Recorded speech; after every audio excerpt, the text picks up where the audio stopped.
Imagine this, the sun dipping low over the ancient stones of Jerusalem, casting long shadows on walls that have whispered secrets for millennia. In that golden hour, something happened that stopped hearts and stirred souls. A gathering so bold, so raw, it felt like the Bible pages were flipping themselves. Jews and Gentiles, side by side, lifting voices to Yeshua as Messiah. Right in the heart of the city God calls his own. Not in hiding, not in whispers, but out loud, unashamed. If that doesn't send a shiver down your spine, stick around. Because what unfolded there wasn't just an event, it was a promise kept, a prophecy alive, and a wake-up call for every one of us watching from afar. This is the story of a moment that bridges heaven and earth, and by the end you'll feel it in your bones.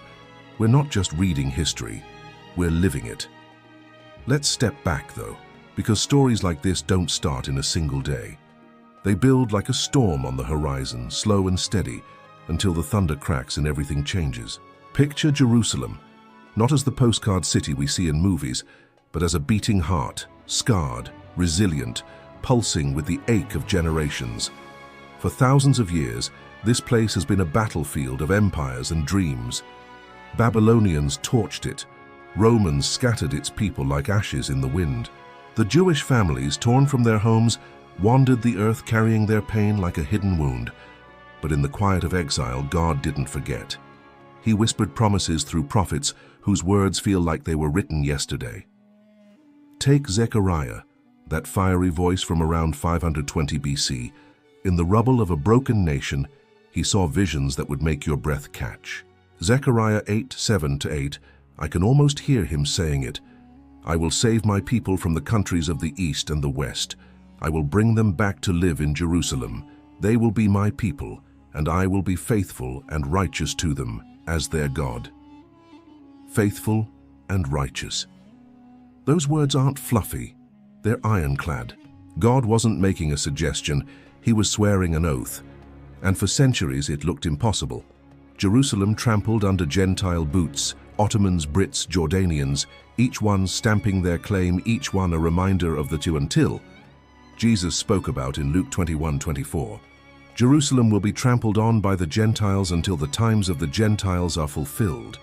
Until, not forever. A divine deadline ticking like a heartbeat. Now fast forward to 1967, the Six-Day War. Bullets flying, prayers rising, and suddenly, miraculously, Jewish soldiers stand on the Temple Mount, tears streaming down their faces as they touch the stones their ancestors dreamed of. For the first time since 70 AD, Jerusalem was home again. Prophecy watchers lit up like fireworks. But here's the ache in my heart. Most of us nodded, said cool, and went back to our lives. We missed the deeper whisper, because Jerusalem's story isn't just about flags and borders, it's about a God who scatters to gather, who breaks to heal, who hides his face only to reveal it in glory. What if I told you that the event in Jerusalem, the one that happened just days ago, wasn't about politics at all? It was a spiritual spark, a quiet fire igniting in the souls of a people long hardened by history. Hold that thought, because it's going to hit you like a wave. Let's weave deeper into this tapestry. God loves patterns, doesn't he? Like a master storyteller dropping clues that tie the whole plot together. Look at Israel's journey. It's the ultimate epic of loss and comeback. Genesis 15:13-14 foretold the chains of Egypt, 400 years of slavery, and it happened, brutal and real. But Exodus, that's the redemption chapter, waters parting, a nation born in fire and freedom. Deuteronomy 28:30, harsh warnings of exile for turning away, curses chasing like shadows. Assyria, Babylon, Rome, they all played their parts, scattering the flock. Yet every storm cloud had a rainbow promise. Jeremiah 31:10, he who scattered Israel will gather them and will watch over his flock like a shepherd. A shepherd. Gentle hands on weary lambs, calling them home. Ezekiel's vision in chapter 37. Oh friend, if you've ever felt dead inside, this one's for you. A valley of dry bones, bleached, forgotten, rattling in the wind like a graveyard sigh. God asks Ezekiel, Son of man, can these bones live? And Ezekiel, wise enough to defer, says, Sovereign Lord, you alone know. Then the miracle. Breath from nowhere, sinews knitting, skin stretching over frames long lifeless. A rattling army rises, alive with God's Spirit. These bones are the people of Israel, God explains. They say our bones are dried up. We have lost all hope. But hope, it's God's specialty. Physical return first, the land breathing again. Then the Spirit wind, awakening hearts to the Messiah they once missed. That's where we are now, isn't it? Between the bones standing and the breath rushing in. Jerusalem matters because God staked his name there. 1 Kings 11:36. I have chosen Jerusalem as the place where my name will be. Not New York, not London. This dusty, defiant city is the epicenter of redemption. Psalm 122:6 tugs at us. Pray for the peace of Jerusalem. May those who love you be secure. Why? Because her peace ripples out, touching the world's broken edges. When the Messiah's feet touch the Mount of Olives, Zechariah 14:4, everything shifts. Antichrist covenants there. Witnesses prophesy there. The final clash echoes there. And from there, a king rules 1,000 years of shalom. But what makes this recent gathering in Jerusalem pulse with such urgency? It's not the crowds or the chants, it's the unity. Jews who see Yeshua as their long-awaited king, Gentiles grafted in by grace, standing shoulder to shoulder. No walls, no us versus them. Just worship, raw and real, rising like incense. Ever wondered why God picks the improbable? Why Jerusalem, a city smaller than many suburbs, holds such weight? Because it's not about size, it's about surrender. God chose a stuttering shepherd boy, Moses, to face Pharaoh, a teenage girl, Mary, to cradle the Savior. And now in our chaotic world, he's choosing a scattered people to showcase his glue, the cross that mends what sin tore apart. Let's lean into the heartache of history for a moment. Imagine being a Jew in 70 AD, watching Roman torches devour the temple, your world in flames. Or in the Holocaust's shadow, whispers of never again born from ashes. Scattered, yes, but not forsaken. Every diaspora step was a setup for return. 1948, Israel reborn, a nation from the graveyard. 1967, Jerusalem reclaimed, the city of David beating again. And now this gathering, believers from east and west, as Zechariah dreamed, crying out to Yeshua in Hebrew, the language of creation. What if this is the softening Jeremiah spoke of? The veil thinning, hearts turning. Romans 11:25-26. Israel has experienced a hardening in part until the full number of the Gentiles has come in, and in this way all Israel will be saved. All Israel. Not a few, not scraps. A nation awakened. Messianic fellowships blooming like desert flowers. Jews whispering Yeshua in synagogues, risking everything for truth. Zechariah 12:10. They will look on me, the one they have pierced, and they will mourn for him as one mourns for an only child. Mourning turning to dancing. Rejection to embrace. Pause here.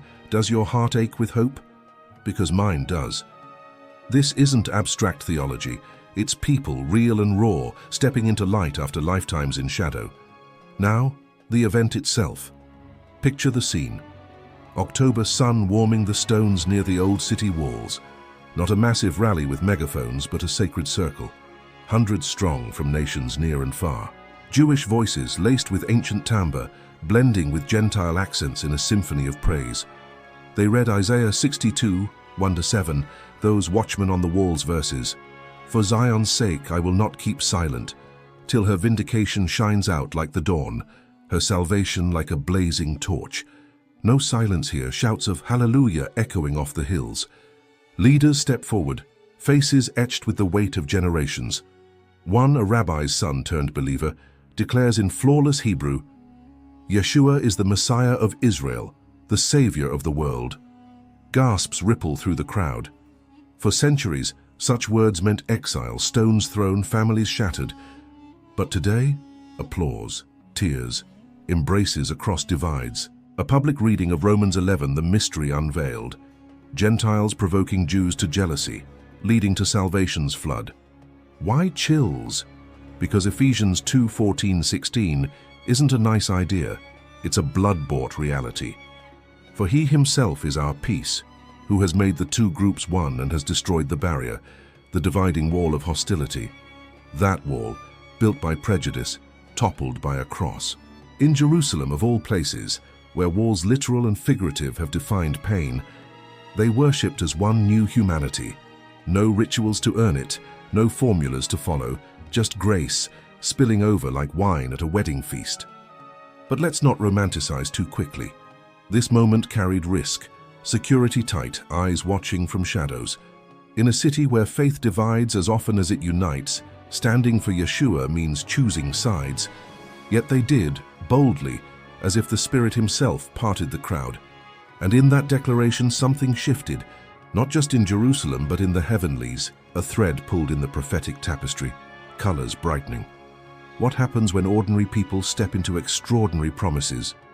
They become signposts, pointing to the ultimate convergence Jesus described in Matthew 24.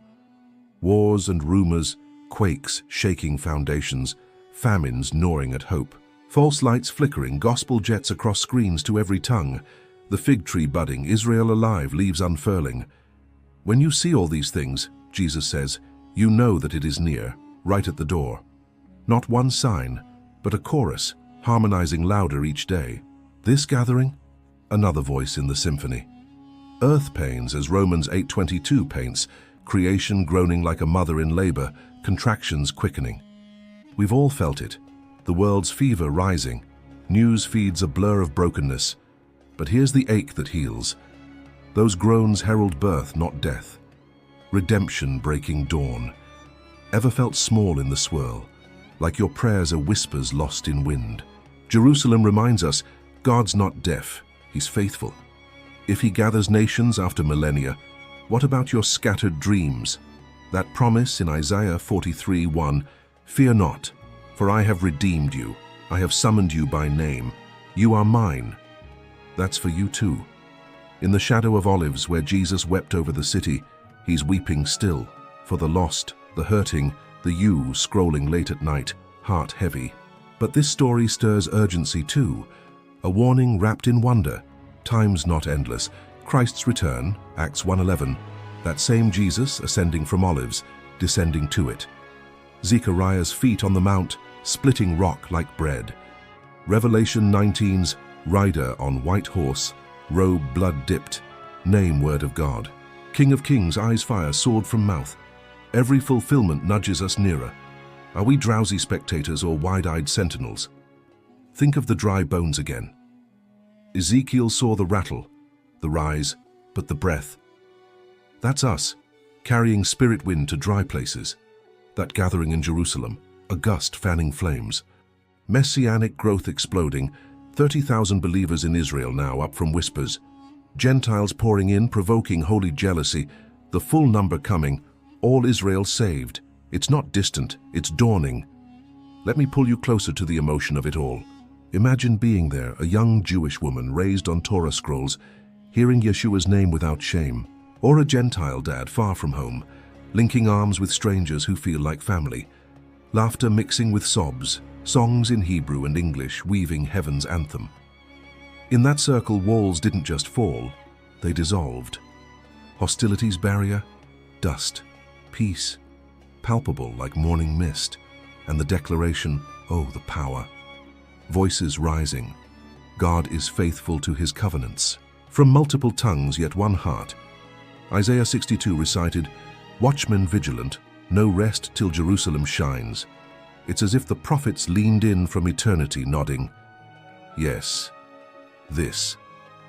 For you, watching from your couch or commute, this hits personal. Jerusalem's story mirrors yours, scattered by loss, gathered by grace, hardened by hurt, softened by love. What promise are you clinging to? The one where He says, I will never leave you at Hebrews 13:5, or all things work for good, Romans 8:28.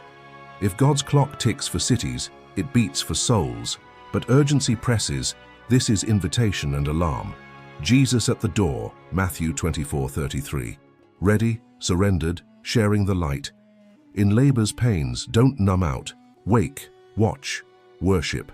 Picture the climax, olives trembling, sky splitting, king descending, Every eye locked, every knee bending. No more veils, no more waiting, face to face. Revelation 21:4. Tears wiped, death devoured, all new. That gathering, a foretaste, unity, previewing eternity. So what now? Share this. Text a friend, post the spark. Comment, Maranatha, come Lord Jesus. Because this isn't end, it's prelude. Jerusalem shouted, now we echo, the King's coming, hearts ready,